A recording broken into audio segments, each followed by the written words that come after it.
digganteem ak Sédhiou toll si ñetti fukki kilomètre dëkk bi ñu tuddee Mankonomba a ngi jànkonteel ay jafe-jafe yu bëri soxal wàllum njàng mi ñàkkum courant ndox marché wala sax bërëb fajukaay bi méngoo ak jamono bi ñu sukkandikoo ñi adoo ci suñu micro. man maa fi nekk ICP depuis daaw 2022 bi février bi mais d'après li ma gis bi ma fi nekkee ba léegi ñu ngi rencontré ay problèmes yu bari premièrement par rapport ak courant bi parce que boo déggee poste courant lañ wax.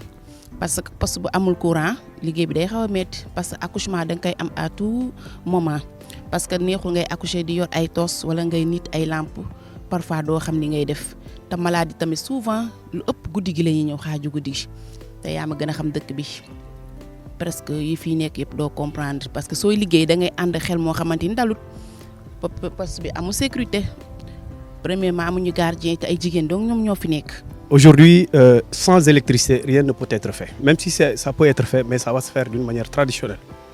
Donc sur ce, nous implorons aux bonnes volontés de nous venir en aide. Après l'électricité, tout peut se passer dans la règle de l'art, comme nous le voulons.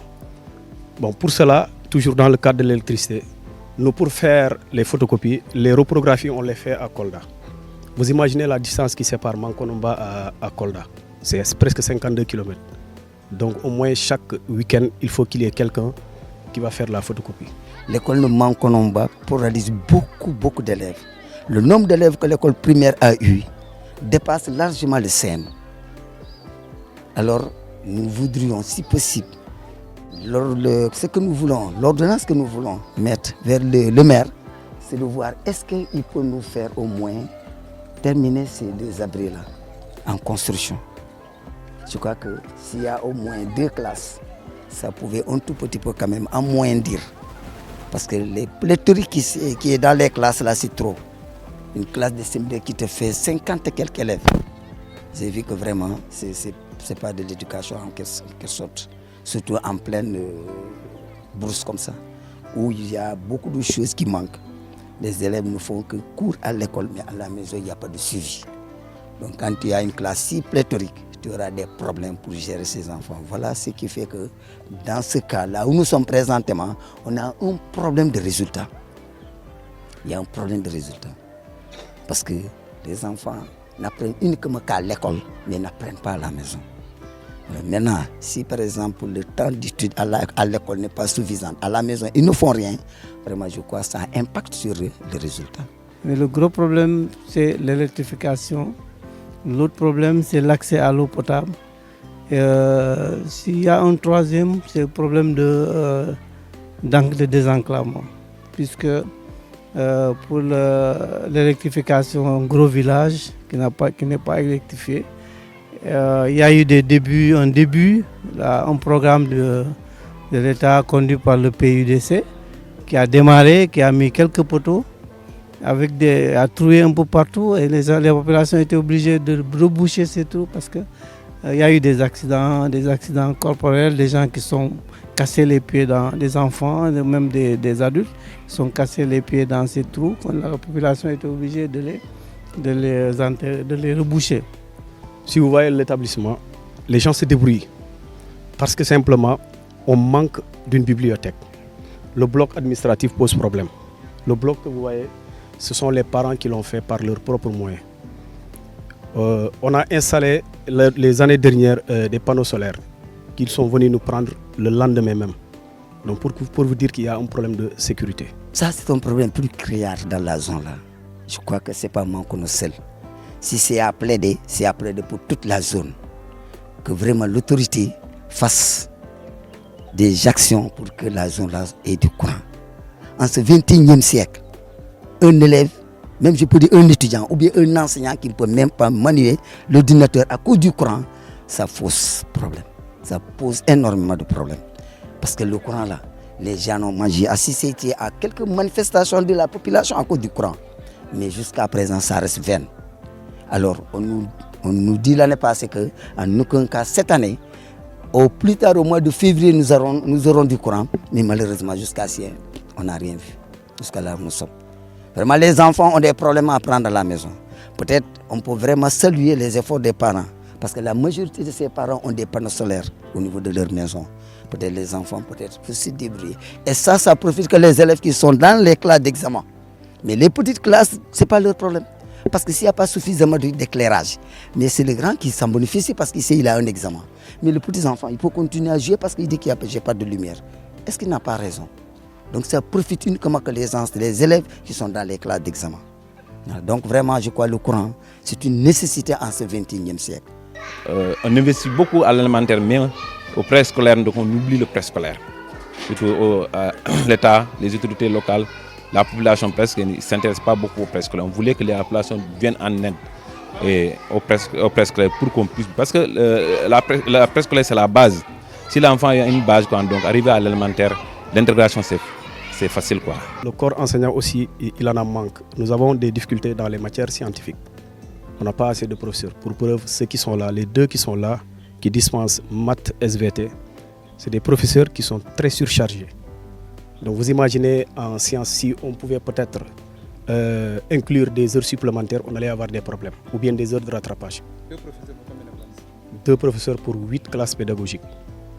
Voilà, vous imaginez ce que ça fait. C'est bien qu'on a bien un professeur, notre professeur de PC, mais bon, en fait, il est un peu chargé de l'autre côté. Donc ça fait qu'on a des difficultés dans ces matières. Nous manquons aussi des œuvres. Voilà, les œuvres posent problème.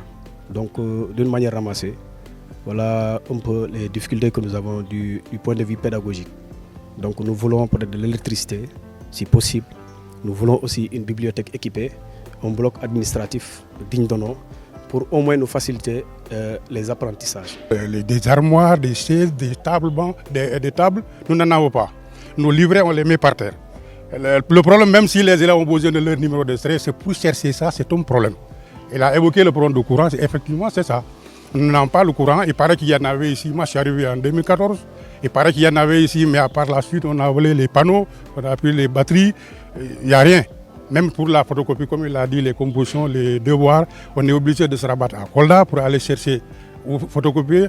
Heureusement, maintenant, un peu, avec l'arrivée des shérifs, on a un peu de qui à Oudoukar. À partir de là-bas, on parvient maintenant à photocopier nos papiers pour donner aux élèves les compositions, les devoirs et tout ça. Là. Mais moi, le problème principal chez moi, c'est l'administration. L'administration, nous avons de sérieux problèmes. Nous n'avons pas d'armoire. Vous pouvez passer voir vous-même. Il n'y a pas d'armoire, il n'y a pas où mettre le matériel, il n'y a pas où mettre nos livrets, il n'y a pas où mettre les livres, les cahiers de texte, les cahiers d'absence, tout est mis par terre. Moi, ce que je fais, comme les médecins, la population, nous avons cotisé tabac. Si vous regardez, nous avons fait par manque de moyens. Nous avons fait les médecins, les logements sage-femme, nous avons courant pour nous mettre en condition de travailler stress. Am nañ ambulance mais ambulance bi yow gis nga ko mi ngi ne buñ sañu dañu am ambulance bu gëna mat médicalisé bo xamni boy transporter malade bi du am ben difficulté ci yoon bi. Demande à la population de cotiser. Ils ne donnent que du riz, parfois du niébé, de l'huile, du sel. Alors, si on dit c'est pour améliorer l'alimentation de l'enfant, mais il manque les condiments. Mais qu'est-ce qui doit compléter ces condiments? Il faut qu'il y ait de l'argent. Et l'argent maintenant, on demande aux enfants parfois une cotisation de 500 francs par élève. Mais malheureusement, vraiment, c'est des problèmes. Parce que ce qu'on veut installer aux élèves, ça manque. On travaille d'une manière traditionnelle. C'est pourquoi on est obligé à chaque fois de les parler. Parfois, les conseils nous prennent quelques minutes. Alors que si vous avez tout cela, vous n'avez plus besoin de ça. Vous les envoyez au niveau de la bibliothèque, vous leur guidez sur ce qu'ils doivent faire. Et ça passe vite. On les donne des exposés, parfois ils ont du mal. Vous imaginez, vous donnez un exposé à un élève, l'élève fait le tour du village, il ne sait pas auprès de qui aller pour résoudre son problème. Il est obligé de revenir vers vous-même. Donc ça pose problème. Nous demandons les mêmes conditions que des collègues ont d'autre part pour faciliter le travail, puisqu'ils sont tous des élèves du Sénégal. Ici, on nous faisait une cotisation annuelle de 500 francs. Présentement, nous sommes à l'arrêt parce que l'argent est terminé. Parce que si c'était mensuel, peut-être là, les gens comme. Mais mensuellement, c'est des problèmes pour que les parents puissent vraiment cotiser. 500 francs aussi, c'est plus. Et 500 francs pour toute l'année. Vous avez vu? Ça fait 1 mois que même la situation s'est arrêtée. Alors encore, on redémarre avec certains moyens de bord. et que nous on s'est débrouillé pour que ça démarre. mooy ñu dimbale ñu am ay médicaments àggale ñu suñu logement bi surtout logement sage-femme bi ak logement médecine bi yaa ngi dégg àggale médecine bi ñu wutal ñu courant wutal ñu ndox parce que maladie moom ñi ngi ñëw di faju si moom mais dañoo am ay yoo xamante ni ay difficultés yoo xam moom la ñuy dund fii daal. Les enseignants qui avaient tous les ordinateurs, tout est gâté à cause de ces panneaux solaires. Ça ne marche plus. Donc vous avez vu les conditions que les enseignants sont en train de vivre dans ce village-là. Et je dis, c'est le long de la route, ce n'est pas Mankono seulement. Alors peut-être maintenant à Oudoukar, il y a du courant, parce qu'avec l'installation dans le Pakao, voilà. Donc c'est presque dans le Pakao que les gens ont tout ce problème. Donc vraiment, les enseignants souffrent dans la zone. Alors tu ne peux pas faire une évaluation continue, tu ne peux pas faire une évaluation semestrielle. Parce qu'il faut encore préparer, trouver de l'argent, te déplacer jusqu'à Kolda, faire le tirage pour revenir partager. Vous avez vu, donc vraiment, c'est quelque chose de difficile quand même. askan yu yeewoo ci dëkk bi bokk ci commune Oudoukar ginnaaw bi ñu yekkee seeni tolof tolof ak ngi sàkku ndimbal ci nguur gi waaye itam ci bépp borom doole.